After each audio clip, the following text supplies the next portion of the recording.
السلام علیکم ورحمۃ اللہ وبرکاتہ۔ میں ہوں آپ کا میزبان مشکور شمسی رحمانی۔ آج مورخہ 22 جولائی ہے۔ پیش ہے دوربین کی تازہ ترین پیشکش۔ آئیے پہلے ہیڈ لائنز پر نظر ڈالتے ہیں۔ S I R per supreme court میں الیکشن کمیشن کا دو ٹوک موقف، جعلی ووٹرز ہٹانا آئینی ذمہ داری۔ ممبئی ٹرین دھماکہ کیس 12 ملزمین کی بریت پر مہاراشٹر حکومت سپریم کورٹ پہنچ گئی۔ سماعت 24 جولائی کو۔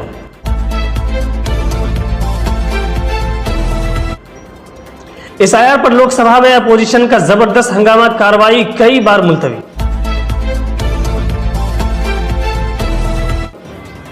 چندہ کوچر بدعنوانی کیس میں قصوروار قرار، ویڈیو کان کو قرض کے بدلے رشوت کا الزام ثابت۔ ایس آئی آر کو لے کر ہنگامہ، اپوزیشن نے الیکشن کمیشن پر جانبداری کا الزام لگایا۔ ایران اور یورپی ممالک میں جوہری مذاکرات بحال، ترکی کرے گا میزبانی، اسنیپ بیک کا دباؤ برقرار۔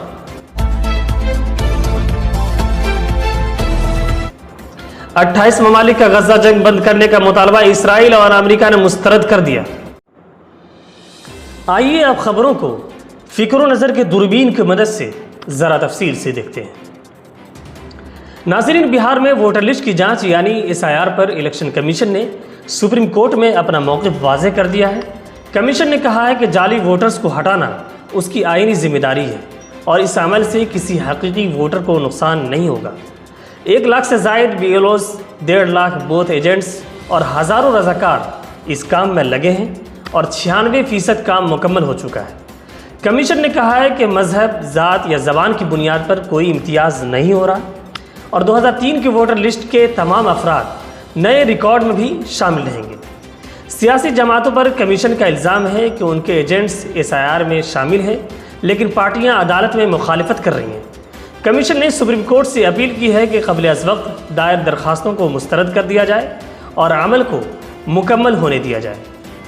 2006 کے ممبئی ٹرین دھماکہ کیس میں بامبئی ہائی کورٹ سے بری ہونے والے 12 مسلم نوجوانوں کے معاملے پر مہاراشٹر حکومت نے سپریم کورٹ میں عرضی دائر کر دی ہے۔ انسداد دہشت گردی اسکواڈ نے عدالت سے فیصلے پر نظر ثانی کی اپیل کی ہے۔ چیف جسٹس بی آر گوائی کی سربراہی میں بینچ نے معاملے کی سماعت کے لیے 24 جولائی کی تاریخ مقرر کر دی ہے۔ یاد رہے، بامبئی ہائی کورٹ نے پیر کو فیصلے سناتے ہوئے کہا تھا کہ استغاثہ الزامات ثابت کرنے میں ناکام رہا، اس لیے ملزمین کو باعزت بری کیا جاتا ہے۔ حکومت کی جانب سے سالیسیٹر جنرل تشار مہتو نے فوری سماعت کی درخواست کی، جسے عدالت نے منظور کر لیا۔ اب نگاہیں جمعرات کی سماعت پر جمی ہیں۔ ناظرین، پارلیمنٹ کے منعقد اجلاس کے دوسرے دن لوک سبھا میں بہار کے ووٹر لسٹ کی جانچ یعنی ایس آئی آر کے خلاف اپوزیشن نے زبردست ہنگامہ کیا، جس کی وجہ سے ایوان کی کارروائی بار بار ملتوی کرنی پڑی۔ اپوزیشن نے اس عمل کو غریبوں، دلتوں اور پسماندہ طبقات کے خلاف سازش قرار دیا۔ کانگریس، سماجوادی پارٹی اور ترنمول کانگریس سمیت کئی جماعتوں نے الیکشن کمیشن پر سوال اٹھاتے ہوئے اسے این آر سی جیسا قدم کہا۔ پارلیمنٹ کے باہر بھی اپوزیشن نے بینر اور پوسٹر کے ساتھ مظاہرہ کیا اور ایس آئی آر کو ووٹ کے حق پر حملہ قرار دیا۔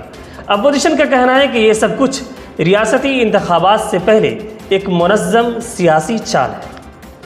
آئی سی آئی بینک کی سابق سی او چندہ کوچر کو بدعنوانی کے معاملے میں ٹریبونل نے قصوروار قرار دیا ہے۔